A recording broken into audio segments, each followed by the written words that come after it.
venu mardi dernier pour un contrôle inopiné. On en a toutes les années, jusque-là rien d'extraordinaire. Mais cette année, quand Rachel a demandé à ce qu'un responsable puisse être présent, qu'elle nous a téléphoné parce qu'elle n'a pas l'habitude de gérer les contrôles, le fait qu'il nous faille au minimum 1 heure pour être sur place, j'habite à Durbouy, c'est à 65 km de Visé. Mon frère rentrait chez le dentiste et c'est des choses comme ça. Le fait qu'il nous faille à tous minimum 1 heure pour être sur place était pour eux incompatible avec le fait de procéder à leur contrôle. Notre assistance a été requalifiée en refus de contrôle. 1 semaine plus tard, ils étaient de retour pour mettre les scellés. Ils ont mis des scellés surtout, alors déjà il y a le choc de voir toute une équipe comme ça. Il y avait quand même 5 ou 6 policiers selon les moments pour aller mettre des scellés partout, sur tous les seaux, sur tous les sacs de farine, sur les fours, sur toute la marchandise, même sur les choses où on s'en demande un peu pourquoi. Scellé, ça veut dire qu'on ne peut plus du tout y toucher. On peut... Voilà, si ça, après ils font des photos et si ça a bougé de quelque manière que ce soit, on est condamnable en théorie de prison.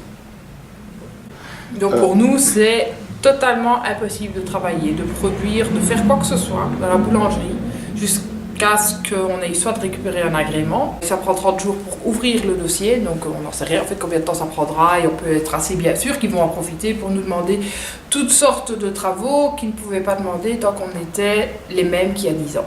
Maintenant, on est fermé. Il est impossible de travailler pour... Voilà, moi, je suis indépendante, je ne sais pas du tout comment je vais m'en sortir. Les frais courants de la boulangerie tournent, on n'a pas la plus petite idée comment on va payer parce qu'il n'y a rien à faire. Un jour de fermeture, c'est un jour de fermeture, c'est un jour sans rentrée. On ne peut pas rester sans rentrer. La conjoncture économique n'est pas des plus simples pour le moment, c'est juste pas possible. Et il y a combien de personnes qui vivent normalement de la boulangerie ? Directement, il y a moi, mon frère et ma sœur, Rachel, il y a une stagiaire aussi, que ça fait quand même pour son budget aussi. Et puis alors il y a les étudiants, et il y a un autre problème, c'est qu'il y a tous nos fournisseurs qui attendent qu'on commande, ils attendent qu'on leur paye leurs factures. Enfin, il y a les deux, il y a aussi le fait que pendant ce temps-là, on ne commande pas et on n'utilise pas leurs produits. Alors on ne travaille pratiquement qu'en circuit court, ce qui veut dire que l'impact sur les fournisseurs, il est direct, ce n'est pas... Voilà, si on achetait que chez des tout gros, pour eux, qu'on commande ou qu'on commande pas, ça change strictement rien du tout, mais c'est pas le cas. Quand on détruit au fur et à mesure des filières comme ça de circuit court, on les met aussi eux en difficulté. Pas seulement les transformateurs, aussi les producteurs directement qui déjà ont leurs problèmes avec l'AFSCA. Pour nous, ça devient de plus en plus difficile de se tourner vers des petits producteurs, parce qu'il faut savoir ça aussi. Une des choses qui rend le contrôle de l'AFSCA difficile et qui fait qu'il nous faut toujours avoir une personne responsable, c'est que nous ne nous fournissons pas seulement chez des gros, où il y aurait un bon de livraison, toujours le même, très facile, au même endroit, écrit de la même manière, fait de la même manière. Le fait est que quand il s'agit d'un bon de livraison qui vient d'un gros, il n'y a jamais de problème. L'AFSCA ne réclame jamais sur tel numéro qui manque, tel machin. On voit la différence puisqu'on se fournit aussi pour certaines choses chez des gros. Mais alors quand on se fournit chez des petits, comme pour le lait par exemple, il y a toutes sortes de documents qu'on doit avoir, les analyses de lait, l'écrit du fermier comme quoi si jamais il était bloqué par la laiterie, il ne nous fournirait plus, les bons de livraison du lait, avec toutes les indications dessus, de température, etc.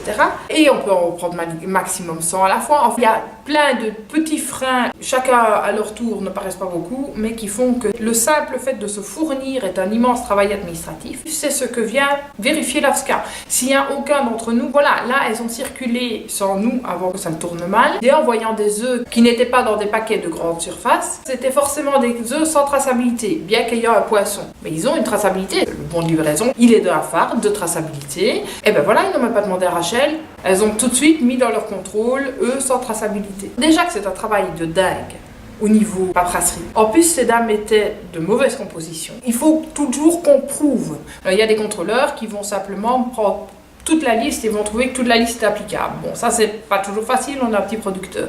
Et puis, il y a les contrôleurs qui vont mettre immensément de choses sans même demander sur la liste des non applicables.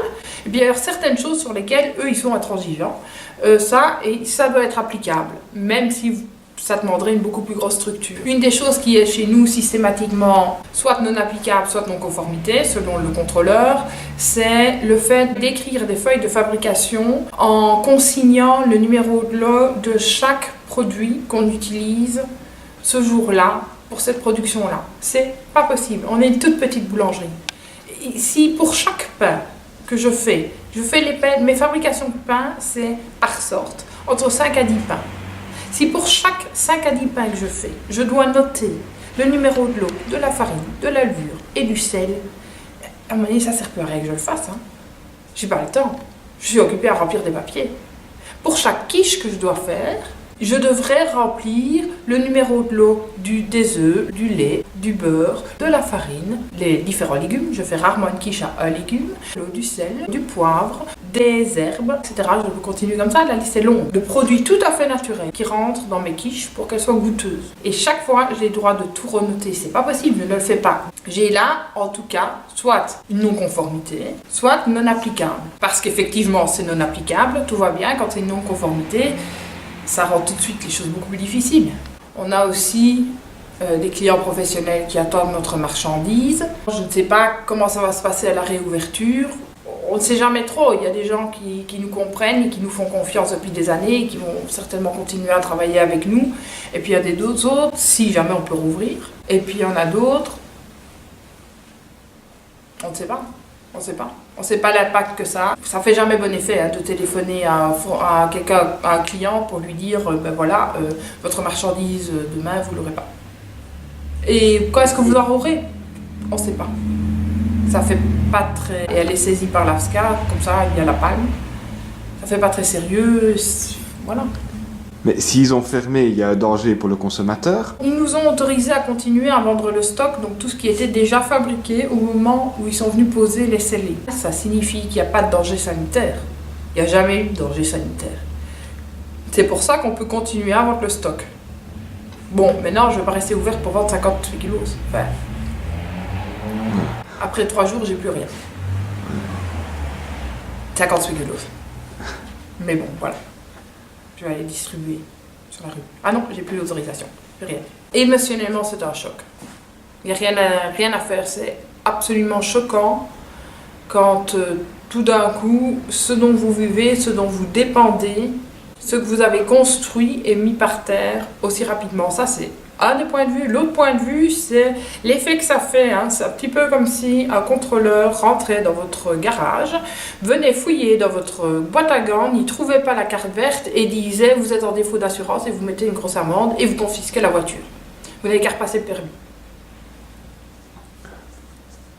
Pour pouvoir continuer à exister, nous aurons besoin de soutien moral, de soutien financier, de soutien, tout ce que vous pouvez bien avoir comme idée, partagez auprès de vos contacts. Si vous avez quoi que ce soit comme idée qui puisse nous aider à sortir de là, n'hésitez pas à nous le partager sur notre page Facebook ou même par courrier à la boulangerie, on y passe tous les jours. On a besoin de ne pas se sentir tout seul.